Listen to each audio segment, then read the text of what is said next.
ஆகாஷவாணி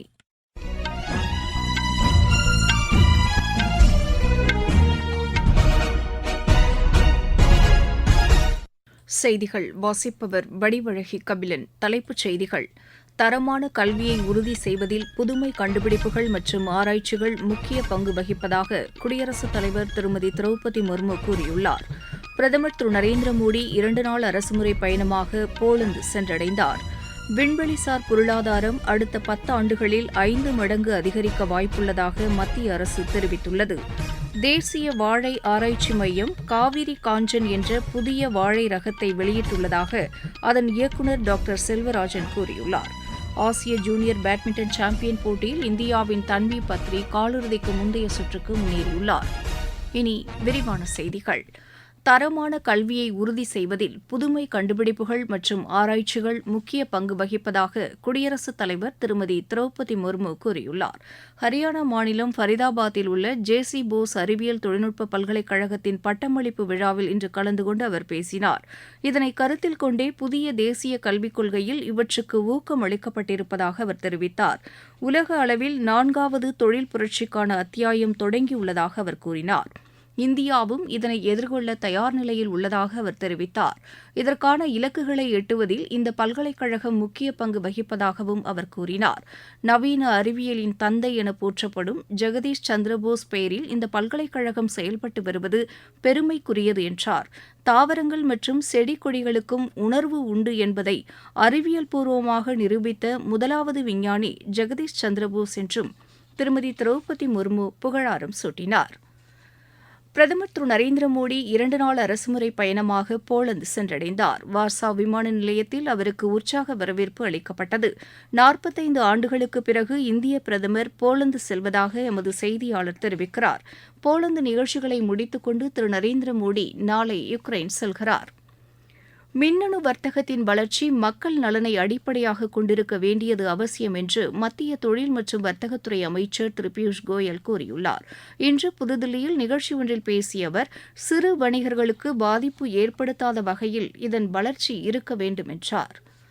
விண்வெளிசார் பொருளாதாரம் அடுத்த 10 ஆண்டுகளில் 5 மடங்கு அதிகரிக்க வாய்ப்புள்ளதாக பிரதமர் அலுவலக இணை அமைச்சர் திரு ஜிதேந்திர சிங் கூறியுள்ளார். இன்று புதுதில்லியில் செய்தியாளர்களிடம் பேசிய அவர், முதலாவது தேசிய விண்வெளி தினம் வரும் வெள்ளிக்கிழமை கொண்டாடப்பட உள்ளதை சுட்டிக்காட்டினார். இது தொடர்பான முக்கிய நிகழ்ச்சி புதுதில்லி பாரத் மண்டபத்தில் நடைபெற உள்ளதாகவும் இதனை குடியரசுத் தலைவர் திருமதி திரௌபதி முர்மு தொடங்கி வைக்க உள்ளதாகவும் அவர் தெரிவித்தார்.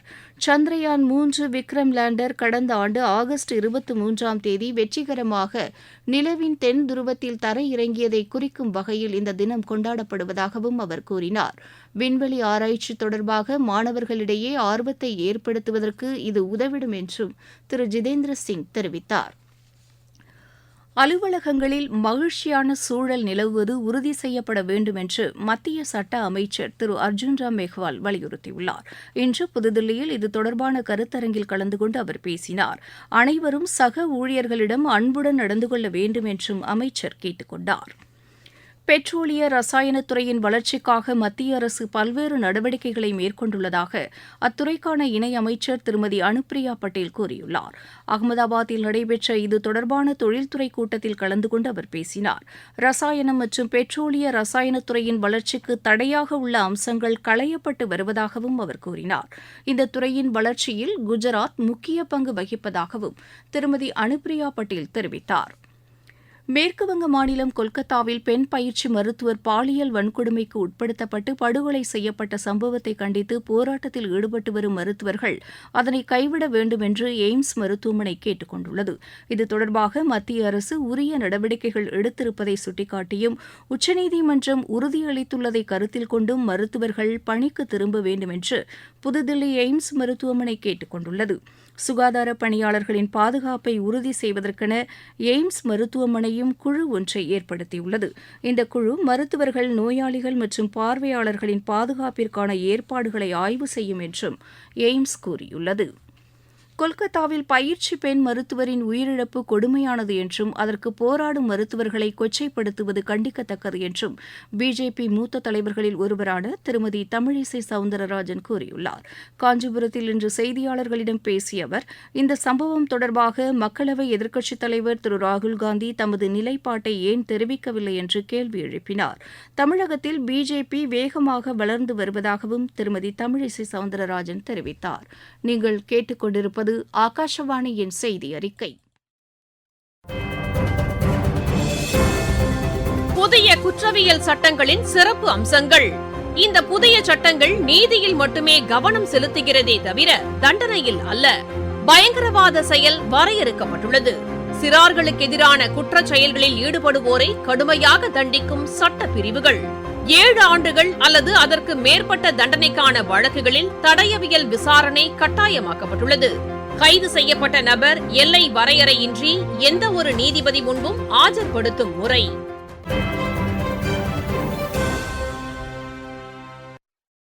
தேசிய வாழை ஆராய்ச்சி மையம் காவிரி காஞ்சன் என்ற புதிய வாழை ரகத்தை வெளியிட்டுள்ளதாக அதன் இயக்குநர் டாக்டர் செல்வராஜன் கூறியுள்ளார்.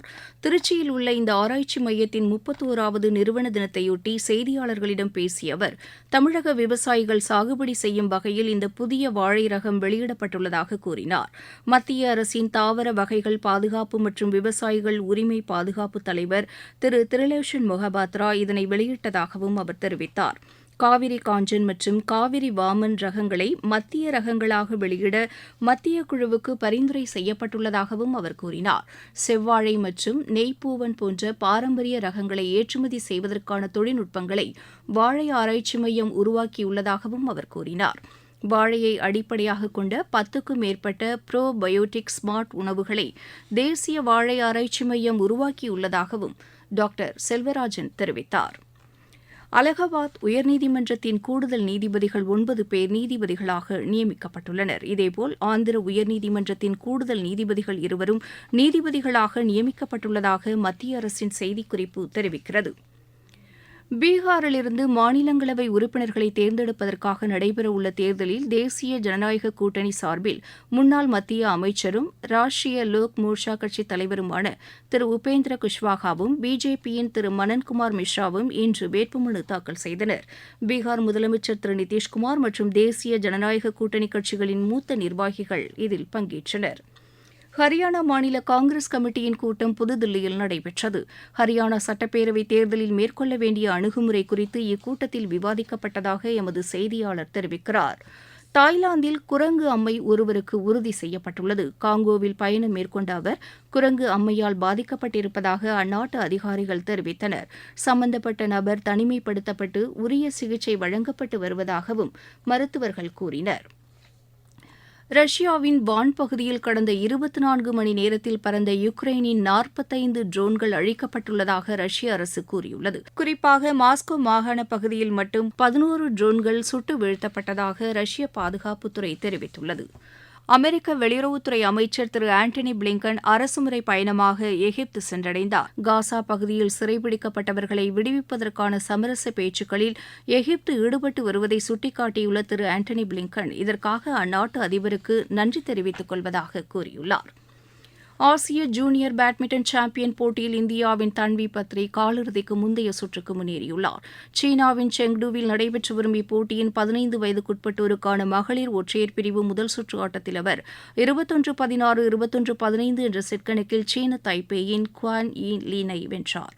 மற்றொரு 15 வயதுக்குட்பட்டோருக்கான ஒற்றையர் பிரிவில் ஷாய்னா மணிமுத்துவும் 17 வயதுக்குட்பட்டோருக்கான ஒற்றையர் பிரிவில் தன்வி ரெட்டியும் பாருல் சௌத்ரியும் காலிறுதிக்கு முந்தைய சுற்றுக்கு முன்னேறியுள்ளனர்.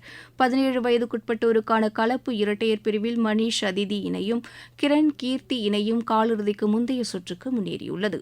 15 வயதுக்குட்பட்டோருக்கான ஆடவர் ஒற்றையர் பிரிவில் ஷாய் புஷ்கரும் காலிறுதிக்கு முந்தைய சுற்றுக்கு தகுதி பெற்றுள்ளார். இந்தோனேஷிய சேலஞ்சர் பேட்மிண்டன் போட்டியில் இந்தியாவின் மெய்ரபா லுவாங் மைஸ்னம் ஆடவர் ஒற்றையர் பிரிவிலும் தெங்கு சிங் பிரியா இணை மற்றும் ஆயுஷ் அகர்வால் ஸ்ருதி மிஸ்ரா இணை கலப்பு இரட்டையர் பிரிவிலும் காலிறுதிக்கு முந்தைய சுற்றுக்கு முன்னேறியுள்ளனர். 20 வயதுக்குட்பட்டோருக்கான உலக தடகள சாம்பியன் போட்டியில் பங்கேற்பதற்கான இந்திய அணி இன்று பெரு புறப்பட்டுச் சென்றது. ஜோர்டானின் அம்மானில் நடைபெற்று வரும் 17 வயதுக்குட்பட்டோருக்கான உலக மல்யுத்த சாம்பியன் போட்டியில் இந்தியாவின் சாய்நாத் பர்தி வெண்கலப் பதக்கத்திற்கான ஆட்டத்திற்கு முன்னேறியுள்ளார். ஜப்பான் ஓபன் பேட்மிண்டன் போட்டியில் இந்தியாவின் சதீஷ்குமார் காலிறுதிக்கு முந்தைய சுற்றுக்கு முன்னேறியுள்ளார். மீண்டும் தலைப்புச் செய்திகள்.